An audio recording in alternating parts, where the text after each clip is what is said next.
सभी को राम राम, नमस्कार। मैं हूं पीके अग्रवाल। आप देख रहे हैं ट्रुथ प्लस। साथियों, अभी हाल में एक नारा चल रहा है, बटोगे तो कटोगे। इस नारे की आलोचना भी हो रही है। हालांकि इस नारे का प्रभाव महाराष्ट्र चुनाव पर भी हुआ है, लेकिन उस पर मैं अलग वीडियो बनाऊंगा। अब सवाल यह है, क्या ये नारा गलत है या सही है? थोड़ा सा हम पुराना अध्ययन करते हैं राजनीति के सामाजिक समीकरण का। मैं उत्तराखंड से हूँ, यानी जो पहले उत्तर प्रदेश के में शामिल था, तो मैं वहीं से बात शुरू करूँगा। उत्तर प्रदेश में दो विपक्षी पार्टियां हैं, एक बहुजन समाज पार्टी, एक समाजवादी पार्टी। आप जानते हैं बहुजन समाज पार्टी का समीकरण है DN, यानी दलित मुस्लिम।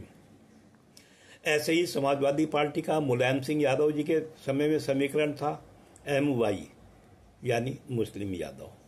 हालांकि आज उसे अखिलेश यादव ने बदलकर PDA कर दिया है, पिछड़ा दलित आदिवासी। अब आप समझें, ये समीकरण चुनाव जीतने के लिए तो बनाए गए हैं। ये समीकरण हिंदुओं की एक जाति को निकाल के बनाए गए हैं, यानी हिंदुओं की एक जाति निकालो, उसके साथ मुसलमान को जोड़ो और अपना समीकरण सहेजो। यही तो राजनीति है। BSP ने दलित निकाल के मुस्लिमों के साथ DM बना लिया।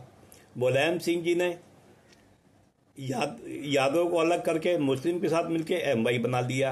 आज उनके सुपुत्र अखिलेश यादव ने पिछड़ा दलित निकालकर हिंदुओं में से अल्पसंख्यक जोड़कर समीकरण बना लिया।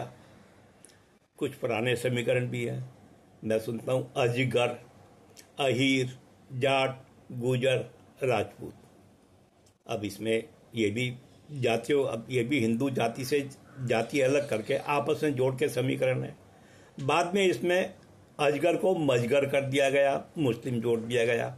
यानी हिंदुओं की जाति उठाओ, उन्हें अलग करो, एक साथ करो जो भी है, और उसके बाद मुसलमान जोड़ के एक समीकरण बना लो। ये चल रहा है ना इस देश में, और उसे सहेजो। अब चुनाव जीतने के लिए सहेजना भी पड़ेगा। ऐसे ही बिहार में पहले MY था, बीच में एक समीकरण और भी था, भूरा बाल साफ करो। भूरा, भूमियार, राजपूत, बाल, ब्राह्मण, लाला, साफ करो, यानी इन्हें राजनीतिक रूप से हराओ।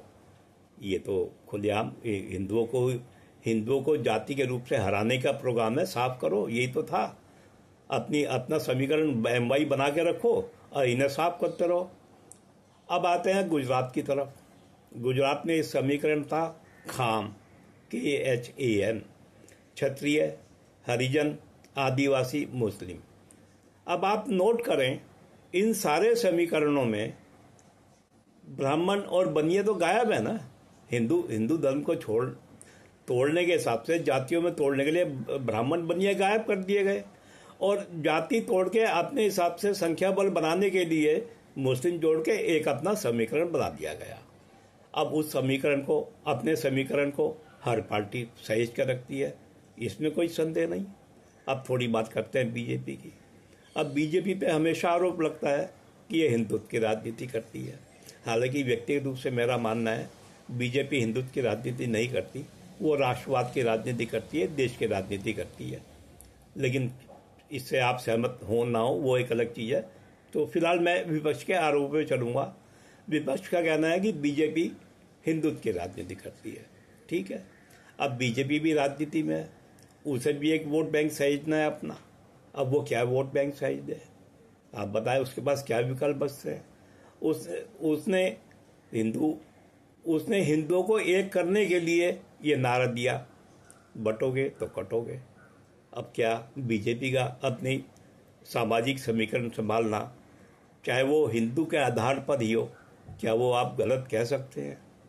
आप सोचें इस बारे में कि भाई ऐसा है, राजनीति करनी है तो अपने वोटों के समीकरण तो संभालने ही पड़ेंगे, जैसे और पार्टियां संभाल रही हैं।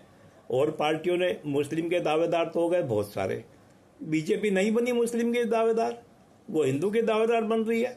हालांकि मैं मानता हूँ ये टेम्परेरी नारा है BJP का, इस नारे को आगे बदल देगी, ये आगे पूरे भारत पे लागू कर देगी। भारतीयों, बटोगे तो कटोगे, मेरा अपना विश्वास है ये। बाकी समय बताएगा। तब तक आप भी प्रतीक्षा करें, हम भी प्रतीक्षा करते हैं। नारे के बारे में आपकी क्या ख्याल है? वीडियो पसंद आए तो लाइक करें, शेयर करें, चैनल को सब्सक्राइब करें। धन्यवाद। फिर मिलते हैं अगले वीडियो में।